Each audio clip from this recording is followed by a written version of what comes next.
105.9 FM is what you're listening to. Comments already dropping via WhatsApp. Keep them coming. The number is 0906 0308705. Of course, we still have a take on Franklin Song right here in the studio with us. Okay, I'll take on the issue of selling change that involves hard work and honesty.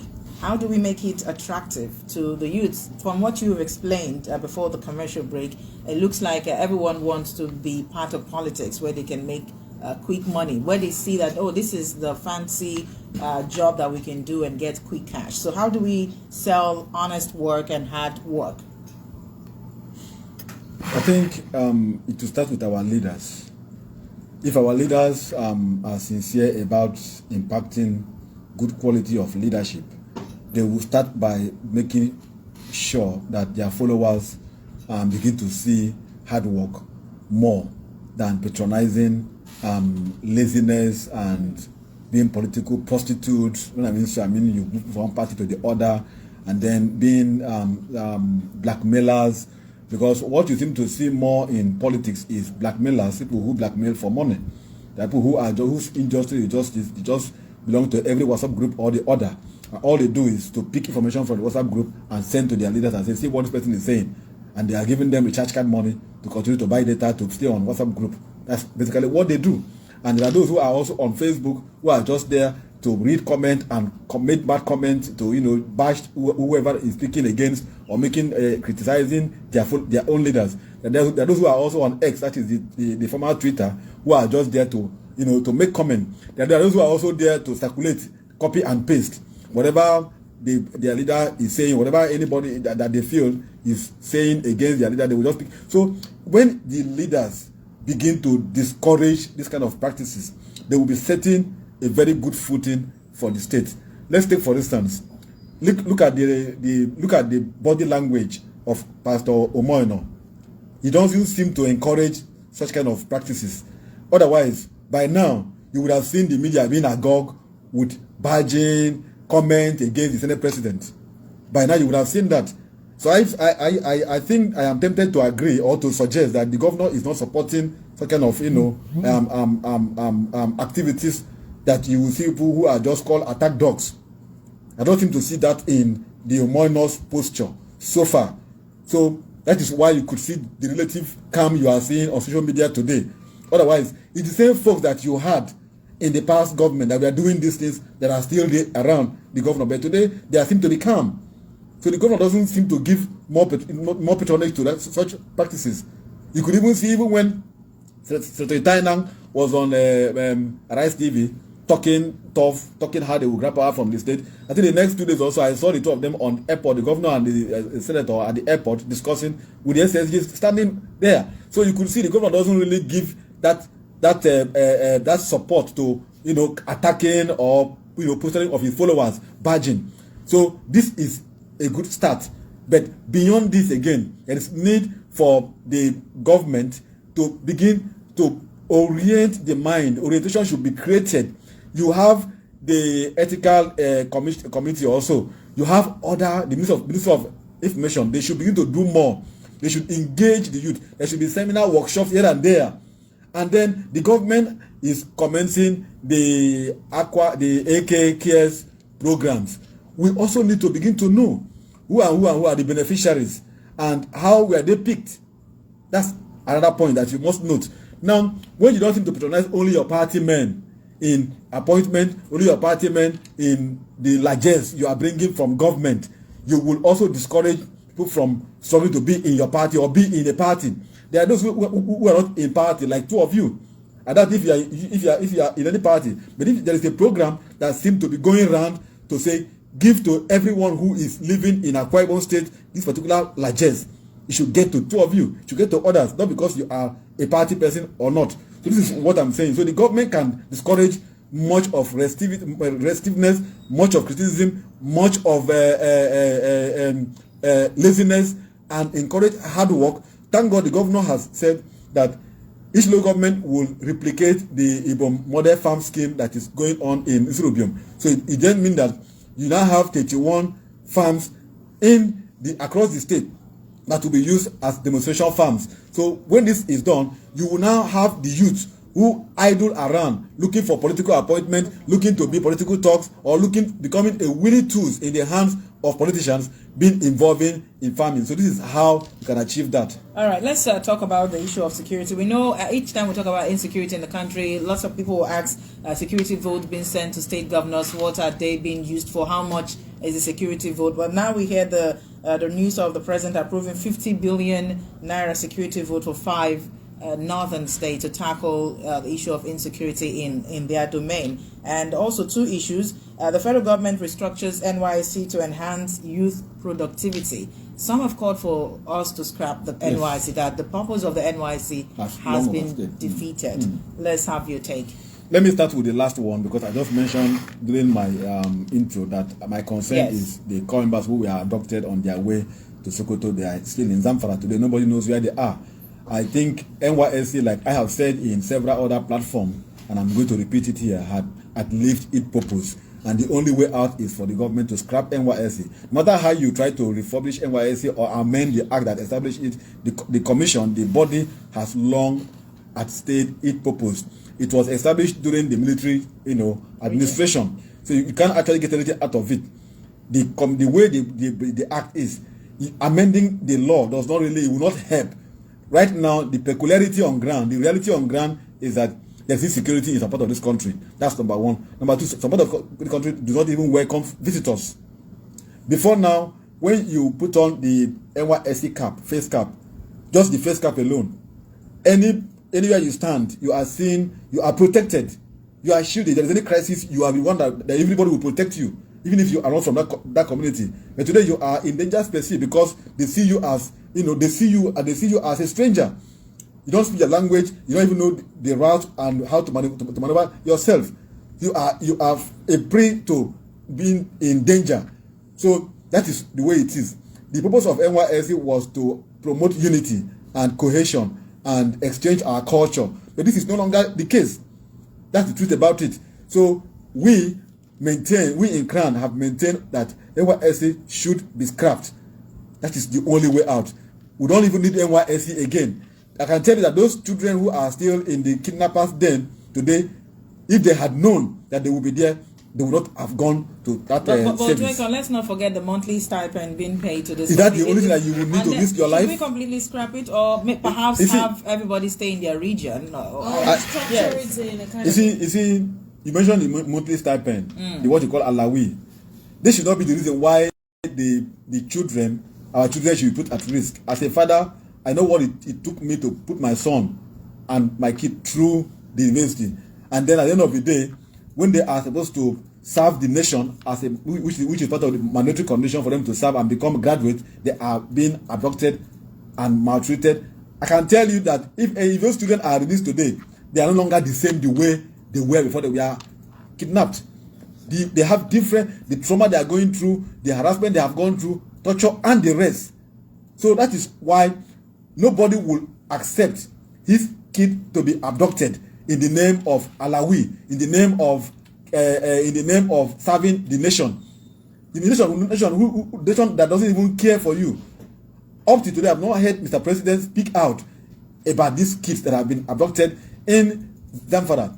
I know they will say security issues are handled, underground. But even at that, how I have read the parents saying that they have done protests, they have even gone to the National Assembly protested. I have not heard any concrete assurance being given to them. We have also, on our own part, we've engaged authorities in the state. We've met with the assembly. We've done petitions to the NYSC and the rest. But yet, nothing tangible is coming out. So that is what I think should be done. NYSC had long stayed its purpose and should be scrapped. That's one. You also raised the other issue that you raised. You can just refresh my mind. The security vote. Yeah, the security vote. You see,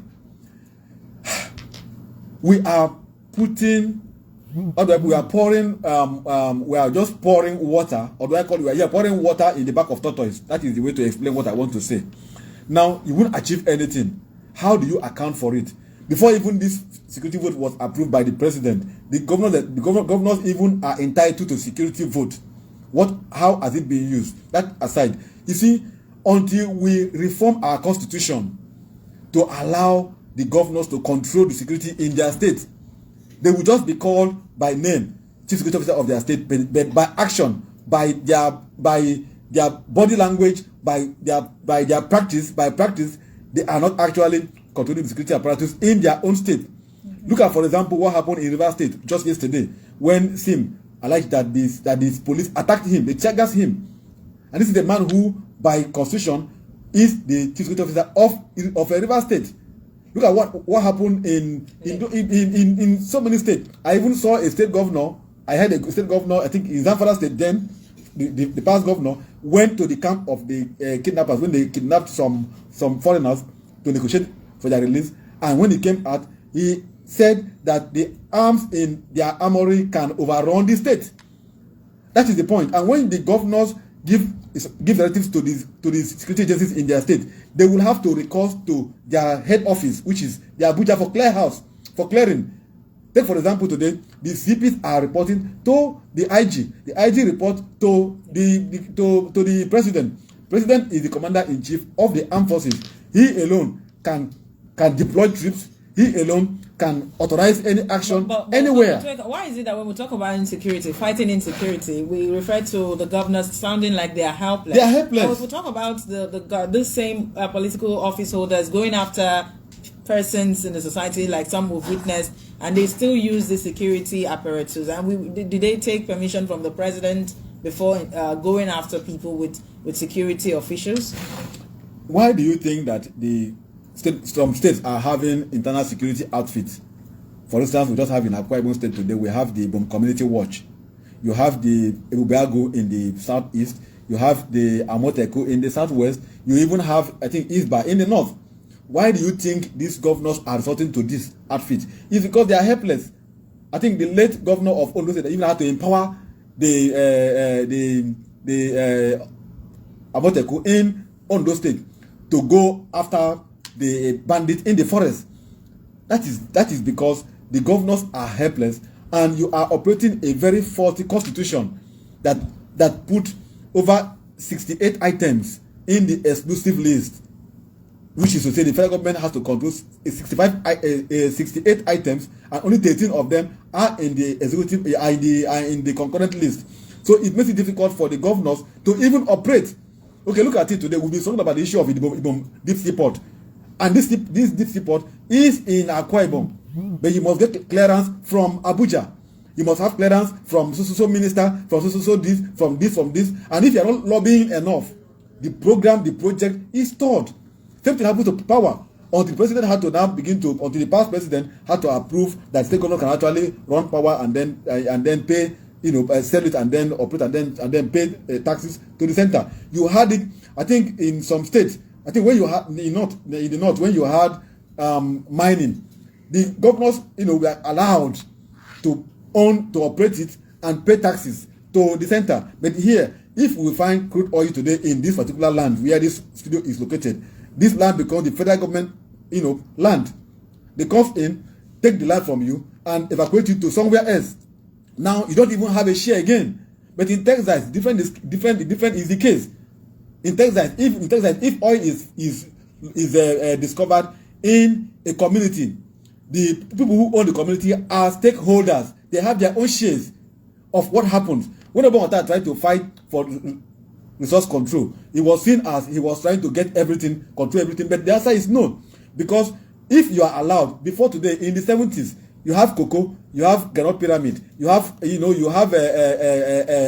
sugarcane and all this. The regions are allowed to manage their resources and pay taxes to the center. It now makes the center become less attractive and less engaging. The center is only focused more on external, affairs issues and defense, and then they coordinate the region, whereas the region are allowed to compete among themselves. But now we have oil. Since oil became the mainstay of our economy, the whole policy changes. It now becomes the issue of once oil is found in your land, the land belongs to the federal government. State government don't even have a share. So even when the state government have a share, it has to be shared to them through the arm of the federal government. They come, take your land from you, and then they're the one that control it through DPR, and then use NNPC to begin to monitor what happens everywhere. So if you go and begin to explore oil in your own land, you are seen as illegal you are doing an illegal job and you are committing crime against the state. But to take on the constitution amendment, the reforms that we had, we saw town hall meetings being done. How did that fare? How did that go? I can tell you for sure and for free that the government has never been sincere about reviewing or amending our constitution. We've had several of them. Really? Several of them. We even had the one that we formed a group called Pronaco. When the former president Goodluck Jonathan formed a conference, we saw it as a political jamboree that would not arrive at anything. Today, where is the report? Where is the report? When there was so much clamor of issue of human rights abuse, the former president came up with put a panel that took several millions of naira, went around the entire country, sitting here and there. Where is the panel report? So the president, the federal government has never been sincere with issue of trying to restructure the country to allow the state and the region to have authority to operate their resources and control their states. But rather, every fund will go to the federal government, then they will now come and share it to you and share to this part of the country that has no resources. When you used to have the issue of Sharia law, they barred themselves from selling alcohol in the north, and then when the resources come from the south, they are shared to them in the north. So so we have several issues until we have a government that is sincere at the center and determined to allow for justice, equity, and fair play. All these agitations will cease. Well, Otoekon, don't you think that maybe this particular government is different in the sense that the president, during his campaign, he did mention that he intends to restructure the country. Yes. So I'm sure if we look at the bigger picture, maybe the plans for that are still underway, because we've heard about him giving orders that they should be relocating some major what do I call asset of the government, CBN and FAN and all that. And then we've seen the likes of Alin Dume coming to say, no, this is not suitable, and all that. Isn't that part of restructuring? You see, I would have, if it were yesterday you asked this question, I would have given the president, a thumbs up, because the president is an activist in government. I have said this over time. The president, we were together in the trenches fighting the military juntas. He was the founding member of NEDECO, and he knew how he was able to even escape being killed in this country. So him coming to sit in the powers today as the president of this country would have given us the pro democracy activists, a sign of relief and a better standing to say yes, the president will do well. But truth, if you ask me, he has started wrongly. Yes, on the issue of reforms of our economy, reform and trying to restructure the country, he has started wrongly. Now, the first issue you mentioned, the issue of relocating of FAN and CBN to Lagos. What are the basis? He said because they are crowded, the workers are crowded, you want to give them more space. Is that logical enough? Now, the first thing is the president himself had before now, when we are in NEDECO talking about democracy and the rest, had known that we have a faulty foundation. We want to allow for true federalism. Let the states become independent, autonomous, control their resources, and then you now pay your levy to the center. It now makes the center becomes less attractive. You have the parliament becoming a part-time basis. You don't have a lawmaker becoming a full-time job. You have independence of the judiciary. But today, of course, the president will still have the lawmakers are still going to the president for contract, like going to the president for one favor or the other, and for jobs, and even for funding. Same thing applicable to state government, where the state government, would hold the assembly's fund, like what happened in River State, that they had to go to court to say let the governor of the state see him release their fund. It's because we have a faulty at the center. Okay. We have a faulty document. So the president should start with putting up a structure to talk about reform that will cut across every sector. Don't just pick one and say, let me relocate this industry to this area because I feel they are crowded. No. Put up a committee and commence with practical actions to reform this country for the betterment of it. Well, at this point, we get to phone line and get you and dear listeners to be a part of the conversation this morning. 0905-995-1059 and also 0818-222-9105. Our WhatsApp number again is 0906-030-8705. The first caller joining us. Hello, good morning to you. Hello. Good morning, the ladies in the studio. Good morning, sir. Good morning, Otueko. Good morning, sir. Yeah, this is Abba calling from Oyo. You're welcome. I want to start by saying that Otueko has spoken well. Thank you, sir. When it comes to restructuring, that is for Nigeria to practice true federalism. The president does not have such a power. 10,000. Let Because us it win this morning. requires the drawing of a new constitution. The one President Jonathan did in 2014. I saw President Buhari not the test. He said that the fact has gone into the center of history. That means we don't want any form of restructuring of the federalism. That is so our problem. Mr. Kwan, we apologize. If you can, please do well to reconnect. We don't have a clear communication there. Let's get to a WhatsApp quickly. Good morning, one and Amy and the guests. The issue of insecurity, especially in the north, is worrisome. What annoys me most is the fact that despite the presence of the military, the terrorists are still carrying out their evil agenda of religious and ethnic killings. Well, good morning, everyone in the studio. I'm Charles Ramipesipo. I would disagree with the spokesman in the issue of saying that youth are not showing interest in the agricultural sector. I am a farmer, a graduate of business admin, but I choose agriculture. But the truth is that government are not helping in any form of support for us. I've applied every platform to obtain favor from them, but it all proves abortive. I am into poultry and plantain farming, and I have lots of space to introduce other things. Okay, good morning, inspiration. I may come at them in Uyo. Please, I want to know in what way Nigeria is the giant of Africa. Because yesterday, a friend of mine in Ivory Coast asked someone how much they are selling fuel. The guy said he doesn't know because he does not have a car, which means there's scarce electricity. It's only those who have a car that knows the price of fuel. Does it mean the leaders in these other countries have two heads? I mean, they have vowed for us to use... Well, some of these countries, we supply electricity to them, funny enough. Okay, to use generation till Jesus come. Nigerian leaders, please help us. Let the poor breathe. Of course. Hello, good morning to you. Hello, good morning, ladies in the studio and my Otueko. Good morning, sir. Good morning, sir. You're welcome. What's your name, sir?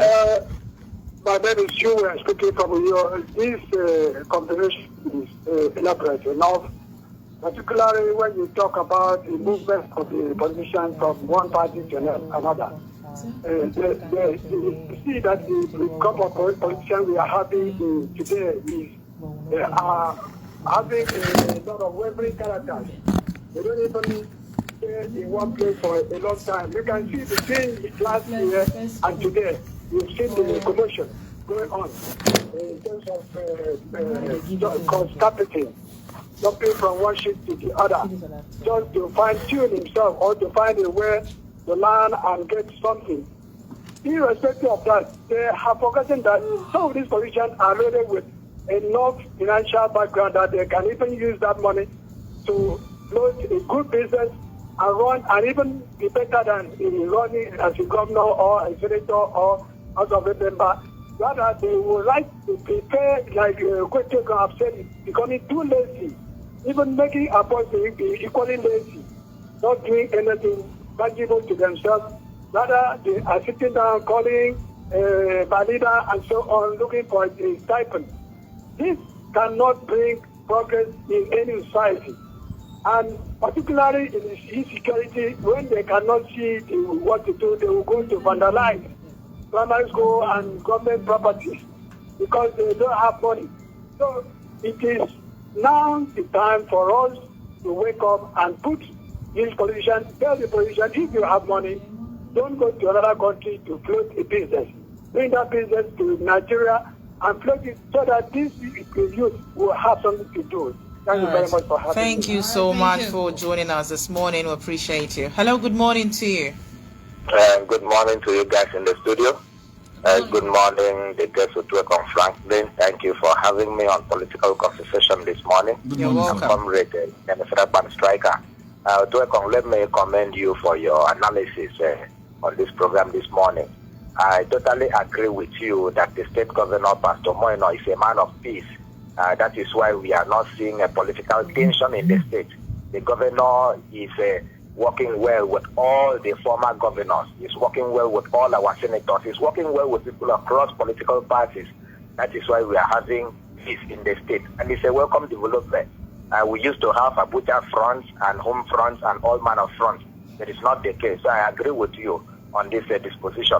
Also on the NYSC, I also agree with you that the purpose of the NYSC has been somehow defeated by recent happenings in the country where youth corps members are kidnapped and they have become endangered species.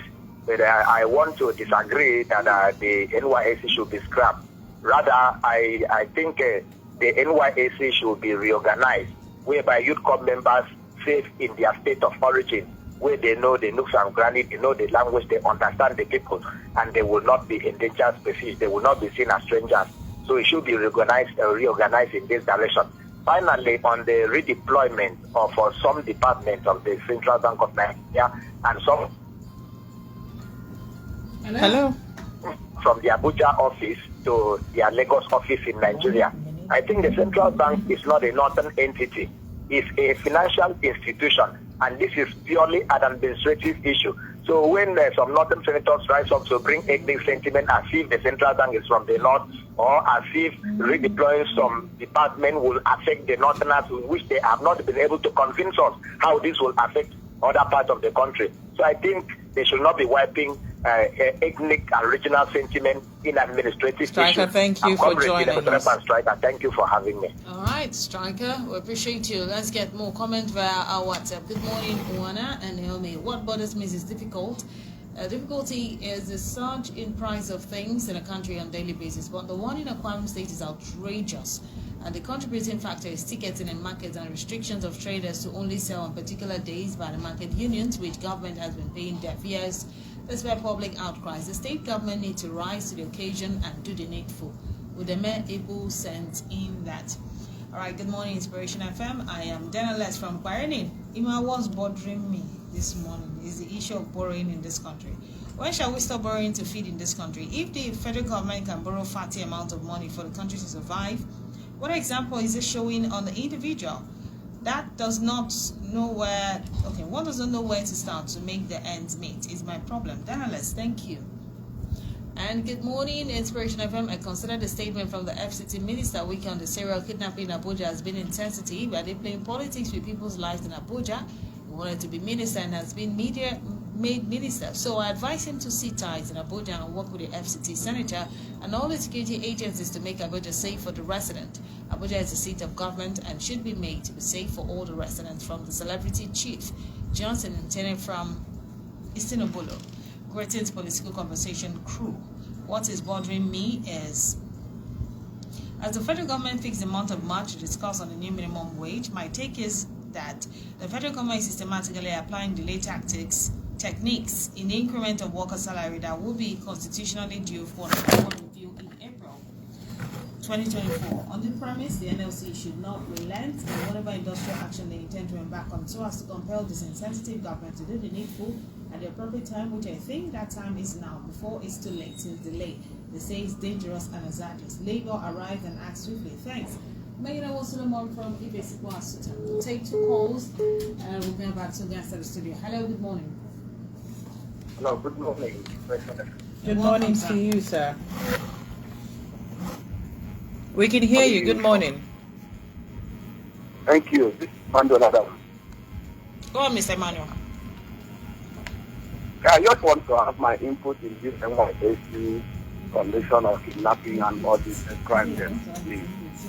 I just want to appeal to the government that I want to agree with my brothers or the other callers that they should allow these people to back in their state. And because sister is one of these agents. I don't want to miss my sister, even my 2 cousins. So please, next year my sister will be graduated and moved to NYS. I have to follow an appeal to state and federal government, please, that they should help these people. That this kidnapping and all crimes, especially for women in NYS, is too much. They should try and hear our voice to avoid all these things for these people, that they should allow them to serve in their state, because they will know everywhere, know each and every language in their state. And this will help to reduce the kidnapping and all crimes, especially for women in NYS. Please, I support that our people, our sisters, our cousins will serve in our dear state. Okay, Mr. Emmanuel. Thank you for joining us this morning and sharing your thoughts with us. Good morning. That fell by. More from our WhatsApp. And good morning, Tim Scott in Uyo. The governors are not sincere about exercising powers of chief security officers. How come they can't fight insecurity, claiming they don't have powers to get security vote? How come they use and misuse the same security forces to fight and hunt down perceived enemies in the state? What a paradox. NYC didn't bring about insecurity, rather reviewed a scheme while technological advancement should be used in curbing crime. John Mbo. And good morning, IFM and a guest to take on Nigeria needs restructuring for things to be well in this country. Like in the issue of development of Ibom deep seaports in the state, about 80% of the implementation structure lies with federal government and investors, which leaves the state helpless. So we need... Good morning, ma. Good morning. Good morning, sir. I want to, this time you're calling you from here, I want to say that the statement by, that's what is bothering me. A compulsory service. Okay. It should be voluntary. Oh, should be any student, any person who, any of the graduates who feels, you just walk up to NYSC and pick the form and you go and save. It should not be something that is part of making you a graduate. As it stands today, if you don't serve, whether you finished in the 50s or so, before the act was established, if you don't serve, you cannot be seen to be a graduate. Like what happened to Femi, I think the Minister of Finance. Yes. You know, Femi Adiosun. You know, she later resigned because she did not serve in Nigeria. She has not saved her service. So it has become part of it also implies in receiving loans from the CBN. Some of the loans, if you don't have the NYSC certificates, you are not qualified to apply for it. It is because the act now becomes like it makes it compulsory that you must have served, otherwise you're not seen to be a graduate. So this is the point. So if at all we are to shift our grants and say, okay, don't scrap it, then it should not be made to be a compulsory. It shouldn't also be that you must be posted out of your state if we are to shift grants. But for now, our stance remains that it should be scrapped. That's the point we are making. Then on the other issue of insecurity, you see, it is pretty difficult to curb insecurity when you are not given the apparatus. You know, I remember when Senator Chris Ngige was governor of Anambra State. You know, he was even kidnapped. He was even abducted.